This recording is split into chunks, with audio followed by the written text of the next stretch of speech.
안녕하세요. 저 한국방송학회가 맡고 있는 식물여대 미디어학부 교수 도주호입니다. 심사위원님들이 좀 9명인데요.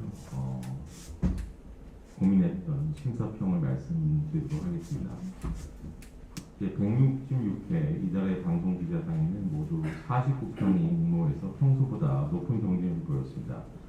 심사위원회는 취재 과정과 기사 내용 모두에서 훌륭한 출품작들에 대해 수상작 선정에 심려를 기울였습니다. 취재 보도 부문에는 17편이 출품돼 가장 경쟁이 치열했습니다. 그 가운데 MBC 1호기 속 수상한 민간인, JTBC의 숨진 창고인 이재명, 복화 바꿔치기, 이 두 작품이 공동 수상작으로 선정됐습니다. 저희 심사위원회 임기 중에 처음 공동 수상이 나온 만큼 치열하고 또 뉴스 가치가 높았던 두 작품이라고 생각이 듭니다. MBC 보도는 대통령실 인사 문제를 다룬 여러 기사 가운데 영향력과 파장이 가장 컸으며 몇 달간 꾸준한 취재의 결과가 만들어낸 훌륭한 성과라는 평가를 받았습니다. JTBC 보도는 정치인 관련 수사의 내용 전달을 넘어 자체 취재를 통해 수사 흐름을 바꾸는 계기를 제공했다는 평가를 받았습니다. 그 밖에 KBS의 대통령실 6천 채용, JTBC의 대통령실 구급 부친 선관위원 보도가 논의되면서 대통령실 인사 문제가 최근 언론 보도의 핵심임을 보여주었습니다. 또한 MBC의 전세 사기 깡통 주택의 것은 새로운 수법으로 젊은 세입자들을 울린 사례를 실감나게 전달해 호평을 받았습니다. YTN의 세무서장 정관 무더기 고문계약 관련 보도도 세무서와 기업의 유착관계를 현장 영상으로 특정 보도에 좋은 평가를 받았습니다. 기획 보도 부분에는 11편이 출품됐으며 MBC의 박순애 장관의 거짓말, 이 수상작으로 선정됐습니다. 이 보도는 국민적 논란이 된 이슈를 시의적절하게 다뤘고 꼼꼼한 문제 확인을 통해 장관 사퇴를 이끌어냈다는 점에서 좋은 평가를 받았습니다. 그 밖에 KBS의 부자나라 연금 빈민은 필요한 이슈를 사회적 의제로 설정하는 데 성공했으며 다양한 관련 문제를 체계적으로 다뤘다는 점에서 높은 점수를 받았습니다. KBS의 폭염은 평등하지 않다 연속기획은 시의적절한 이슈에 대해 폭염 격철하는 새로운 관점으로 접근했다는 호평을 받았습니다. 지역 취재 부분에도 12편이 출품돼 치열한 경합을 벌였습니다. 이 가운데 광주 MBC의 취재진을 본 검사의 질주가 수상작으로 결정됐습니다. 이 보도는 오래된 사안에 대해 관심을 놓지 않고 검찰의 부실 수사를 추적해 재수사를 이끌어냈다는 점에서 높은 점수를 받았습니다. 그 밖에 주요 방송의 가정 위탁, 경제적 학대 고발은 위탁모의 학대 사례를 구체적으로 전달해 강원도의 위탁가정 실태 조사까지 이끌어낸 점에서 호평을 받았습니다. KBC 화살총 탑 출소 습격 경찰 부실 대응도 단순 사건으로 넘어갈 수 있는 사안을 끈질기게 취재해 경찰의 구조적 문제를 지적했다는 점에서 높은 점수를 받았습니다. 부산 MBC의 234억 날린 온라인 사장 회의실도 졸속 행정과 세금 낭비 현장을 설득력 있게 전달했다는 점에서 우수작으로 평가됐습니다.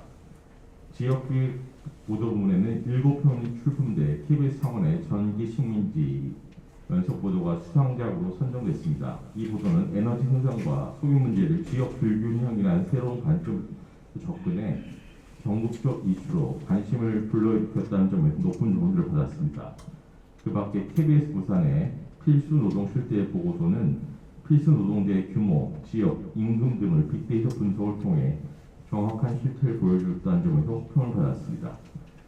KBS 순천의 계절 근로제 먹이사슬 대해부도 외국인 노동자 이탈과 관련된 구조적 문제를 깊이 있게 파헤쳤다는 점에서 좋은 평가를 받았습니다. 마지막으로 부산 MBC 원전의 그림자는 원전 폐기물에 대한 해법을 현장에서 찾는 노력이 돋보이는 수작으로 평가됐습니다. 디지털 뉴스 부분에서는 2편 출품됐지만 이번에도 수상작이 없었습니다. 여러 가지 부족한 점이 좀 있어서 좀 아쉬운 점이 있었습니다. 훌륭한 취재를 해주신 여러분들께 감사의 말씀드립니다. 윤석열 대통령과 김건희 여사의 첫 해외 순방이었던 지난주 나토 정상회의. 윤 대통령 부부와 대통령실 수행 직원들, 그리고 취재기자단을 포함해 약 200여 명이 대통령 전용기를 타고 순방지인 스페인 마드리드로 향했습니다. 그런데 윤 대통령의 수행단에 대통령실 직원도 아니고 공무원도 아닌 민간인 신분의 신모 씨가 포함되어 있었습니다. 신 씨는 순방 당시 마드리드의 대통령 숙소에 윤 대통령 부부와 함께 머물며 경호상 기밀 사안인 김건희 여사의 일정과 의전을 확인하는 등 사실상 제2부속실 역할을 수행한 것으로 알려졌습니다. 네, 안녕하세요. 저 MBC 이정입니다. 사실 오늘 정말 주인공은 정말 맹수같이 부사리고 있다가 이제 정말 결정적인 물증을 잡아서 보도를 이끌어낸 저희 이기주 기자인데, 정말 현장을 중시하는 기자라서 오늘 또 대통령 일정이 있어서 플러로 부산에 갔다가 지금 막 성남공원에 도착했다는 소식을 들었습니다. 그래서 이기주 씨 말을 정말 드리면 좋을 텐데, 이제 이달의 기자상을 또 받았어서 그때 했던 말을 제가 대신 전달을 하는 것이 좋을 것 같습니다. 이제 말씀해 주셨듯이 이제 바로 기사를 쓰지 않고 정말 제대로 된 팩트를 찾아내기 위해서 기다리는 과정도 있었고, 그리고 그 내용을, 그러니까 옳지 않다고 생각하는 내용을 제보하기 위해서 굉장히 자신의 위협을 무릅쓴 취재원이 있었습니다. 그분이 정말 큰 용기를 내주셨고, 자기 정말 직을 걸고 제보를 한다는 느낌을 받을 정도로 저는 너무 그분을 걱정을 하면서 취재를 진행했었거든요. 근데 어떤 그 의료분의 이제 제보가 기사로 이어졌고, 또 저희의 보도가 많은 언론의 이제 어떤 그런 검증 보도로 이어졌기 때문에 지금 또 흉흉한 보도가 굉장히 많습니다. 맨날 용산에서 뭐 진짠다, 뭐 피변한다 이런 보도가 많이 나오고 있는데, 이런 일련의 이제 언론인들의 감시 활동이 이제 그런 계기를 작용됐다고 생각을 합니다. 그래서 저희가 지금 이제 뭐 취재를 하고 있지만, 지금 어떤 개편 방향이라든지 이런 변화가 정말 뭐 옳은 방향으로 진행이 되고 있는지, 어떻게 되고 있는지 그런 거 계속 감시 게을리하지 않도록 하겠습니다. 감사합니다. 참고인 김모 씨, 어떤 인물인지 알려진 게 없었습니다. 숨진 김 씨는 법인카드로 결제하기 전 미리 식당이나 가게에서 결제할 때 사용된 개인 카드의 명의자였습니다. 김혜경 씨 최측근인 배모 씨의 지시로 이 결제는 취소가 됐고, 다시 법인카드로 대금이 지불됐습니다. 다시 말해 이른바 법카 바꿔치기에 김 씨의 개인 카드가 쓰인 것이죠. 경찰은 김 씨가 단순한 참고인이고 다시 소환할 일이 없었다고 설명했습니다. 하지만 사건의 핵심 인물로 보이는 사실들이 JTBC 취재로 드러나게 됐습니다. 김 씨는 경기도 산하 공공기관의 비상임 이사로 일했던 사실도 확인됐습니다. 첫 소식 이승환 기자입니다. 김혜경 씨 법인카드 유용 의혹 사건과 관련해 참고인 조사를 받은 건 전직 기무사 요원 40대 김모 씨입니다. 지난 2009년부터 2018년까지 성남 지역 담당 정보요원으로 일했습니다. 이재명 의원이 성남시장으로 있던 때와 겹칩니다. 김 씨는 그즈음 김혜경 씨 수행비서 배모 씨와 인연을 맺은 걸로 알려졌습니다. 경찰은 이 의원 자택에 배달된 물품 결제 내역에 숨진 김 씨 카드 내역이 있는 걸 확인한 뒤 참고인으로 소환했던 겁니다. 숨진 김 씨는 지난 2018년 기무사를 전역한 뒤 성남시에 사무실을 둔 군납업체에서 일했습니다. 특히 지난해부턴 경기도 산하기관인 경기도경제과학진흥원 비상임 이사로 일해왔습니다. JTBC 이승환입니다. 네, 안녕하십니까. 저는 이번에 수상을 하게 된 JTBC의 이승환 기자라고 합니다. 일단은 저희가 죽음에 대해서 다뤘기 때문에 먼저 고인께 좀 명복을 빈다는 말씀을 먼저 드리고 싶습니다. 저희가 취재를 시작하게 된 건 결국은 중심에 사람이 있었습니다. 너무나 많은 죽음을 접하다 보니까 사실 좀 무감각해지기도 하는 게 현실이지만, 모든 죽음에는 다 이유가 있다라는 곳에서 저희의 취재가 시작이 됐습니다. 이 고인께서는 유서 한 장을 남기지 않고 극단적 선택을 하셨습니다. 저는 그 의미가 두 가지라고 생각을 했습니다. 정말 할 말이 없으셨거나, 또는 너무 할 말이 많지만 차마 남길 수 없었을 것이다. 저는 후자라고 생각해서 취재를 했고, 또 고인을 기억하시는 많은 분들께서 고인이 참 밝고 따뜻한 분이었기 때문에 그렇게 많은 얘기들을 들려주시지 않았나, 이런 생각이 들었습니다. 사실 많이 걱정을 하셨습니다. 이 보도가 이제 권력과도 연결이 돼 있다 보니까 말씀을 하시는 과정이 너무나 조심스러웠지만, 결국은 이 고인에 대해서 조금이라도 도움이 될 수 있다면 이런 얘기를 해주겠다라는 것에서 많은 얘기들을 들려주셨고 오늘의 보도에 이를 수 있게 됐습니다. 사실 저희 보도가 고인께서 왜 돌아가셨는지를 밝히는 데까지 아직 가지는 못했습니다. 다만 경찰 수사기관이라든지 이재명 대표라든지 이 죽음이 아무 이유 없는 죽음처럼 말하는 걸 막는 데는 저희가 조금이라도 일조를 했다고 생각합니다. JTBC는 앞으로도 거기에 대한 취재를 멈추지 않고 끝까지 이어가겠습니다. 감사합니다. 인명이 늦어져가지고 야당의 공격받느라 고생 많이 했습니다.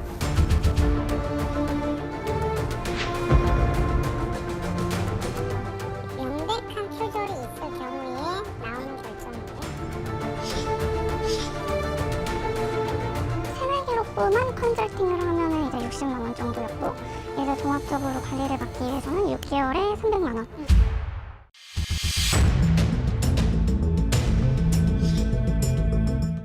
피해자로서 너무 불명예스러운 결정이고 합의한테는 치명타이기 때문에. 가본 적이 없다는 뜻입니까? 기억이 나지 않습니다. 제가 좀 살아있는 증인이고 그리고 기록도 명확하게 남아있고. 네, 먼저 과분한 사항 주셔서 정말 감사합니다. 일단 새 정부가 들어선 지 100일이 지났는데 교육부 장관 자리는 여전히 공석입니다. 그 김인철, 낙마, 박순의 사퇴에 이어서 이제 세 번째 교육부 장관 후보자를 보게 될 텐데요. 그 교육부 장관은 교육이라는 백년 대계를 책임져야 하기 때문에 그 훌륭한 자질은 물론이고 높은 도덕성까지 요구되는 자리입니다. 그래서 이번에 새로 지명될 교육부 장관 후보자께서는 적어도 학생들에게 거짓말하면 안 된다 혹은 잘못하면 책임져야 한다 이렇게 말할 수 있는 분이었으면 참 좋겠습니다. 그리고 취재 과정을 좀 돌아보면 그 당시 이제 박순애 장관이 몸을 담았던 대학이나 학회 등 교육계 관계자분들 참 많이 만났는데요. 근데 아시겠지만 인사청문회 없이 이미 살아있는 권력이 된 박 장관의 과오를 지적하거나 증언해 주시는 분들을 찾는 게 참 쉽지 않았습니다. 다행히도 그 양심에 따라 소신껏 인터뷰에 응해 주시고 또 박순애 장관의 해명과 주장들이 거짓이라는 점을 입증할 수 있는 결정적인 자료도 제공해 주신 취재원분들 덕분에 보도를 좀 이어갈 수 있었고요. 그리고 끝으로 이거는 제가 좀 미리 준비했던 건데 그 취재 단초를 제공해 준 우리 문수연 센터장 정말 감사드리고 그리고 밤낮 가리지 않고 그 기사 부족한 후배의 기사를 좀 다듬어준 최은 선배와 남상호 데스크에게 특별히 감사드립니다. 그리고 여담이지만 그 사실 이 취재하는 도중에 제가 결혼기념일 1주년이 있었거든요. 근데 빡빡한 일정 탓에 맛있는 밥 한 끼 사주지 못했습니다. 근데 그럼에도 제 남편한테 따뜻한 밥을 지어주고 늘 응원해주는 든든한 지원군 아내 김혜림 씨에게 수상의 영광 드리겠습니다. 고맙습니다. 2년 전 전남 곡성군에서는 산사태로 인해서 주민 5명이 숨지는 일이 있었는데요. 사건이 발생한 지 2년이 다 되어가지만 아직까지도 수사가 진행이 되지 않고 있다고 합니다. 취재를 해봤더니 검찰이 사고 검증을 엉뚱한 곳에 의뢰해놓고 허송세월을 하다가 수사가 늦어진 것으로 드러났습니다. 임지은 기자가 취재했습니다. 집중호우가 쏟아진 지난 2020년 8월. 전남 곡성에서 산사태가 일어나 한 마을을 덮쳤고 주민 5명이 숨졌습니다. 주민들은 산사태 원인을 국도 확장 공사로 지목했습니다. 합동 조사단을 꾸려 전문가 자문을 구한 경찰은 이 사고가 안전조치가 미흡해 일어난 인재였다며 공사 관계자들에게 책임을 물어야 한다고 판단했습니다. 그런데 2년이 지나도록 이 사건은 재판에 넘겨지지 않았습니다. 어떻게 된 일일까? 검찰은 과실 혐의 입증을 위해 산업안전보건공단에 검증을 요청했습니다. 무려 10달 뒤에 온 답변은 검증 결과가 아니라 우리 업무가 아니라는 내용이었습니다. 산업재해로 숨진 노동자 사고를 조사하는 곳이지 주민이 숨진 산사태를 조사하는 곳이 아니라는 겁니다. 결국 검찰이 검증을 의뢰하는데 8개월, 공단이 회신하는데 10개월, 무려 1년 6개월의 시간을 낭비한 셈이었습니다. 뒤늦게 다시 수사를 시작한 검찰의 입장을 듣기 위해 찾아갔는데 안녕하세요. MBC에서 나왔는데요. 검사와 수사관은 전력 질주를 시작합니다. 하나만 좀 여쭤볼게요. 선생님 하나만 좀 여쭤볼게요. 지금 여기 현장에서 뭐 하고 계신 거예요? 여기서 어떤 조사하고 계신 거예요? 하나만 좀 알려주세요. 수사기관만 믿고 있었던 유족들은 이제 이런 검찰을 더 이상 믿을 수 없다고 말합니다. MBC 뉴스 임지은입니다. 네, 안녕하세요. 광주 MBC 임지은 기자입니다. 취재를 하면서 피해자 가족분들께서 저한테 연신해주신 말씀이 있었는데 신세를 졌다라는 그 한마디였습니다. 그러니까 검찰을 상대로 취재를 이어나가는 건 정말 쉽지 않은 과정이었고요. 정말 어려움의 연속이었지만 그럼에도 불구하고 연신 감사하다고 해주시는 그 유족분들 덕분에 왜 우리 광주 MBC 사회팀이 이 취재를 끝까지 해내야 되는가 그 이유를 다시 한번 환기할 수 있었습니다. 그리고 아까 회장님께서 여쭤보셨던 것 중에 하나를 답변 드리면 미리 알고 가서 대기하고 있었습니다. 제가 이제 막 입사한 지 이제 막 반년이 넘었는데요. 이렇게 좋은 결과를 얻을 수 있었던 건 선배들 덕분이라고 생각을 하고요.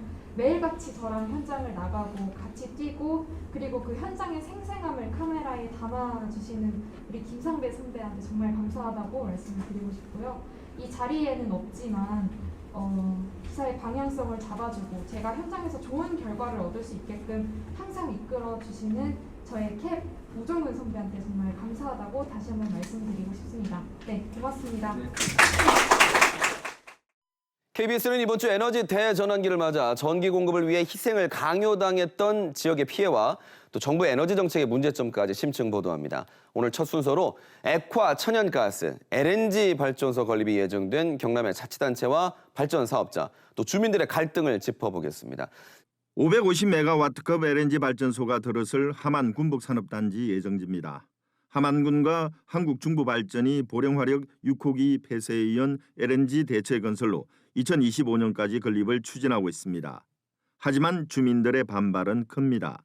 삼천포 발전본부 3, 4호기를 대체할 LNG 발전소가 들어설 고성군 하이면 애초 대구에 건설될 예정이었지만 주민 반대로 무산돼 한국 남동발전이 발전 공기업 처음으로 자치단체 공모 방식을 통해 선정했습니다.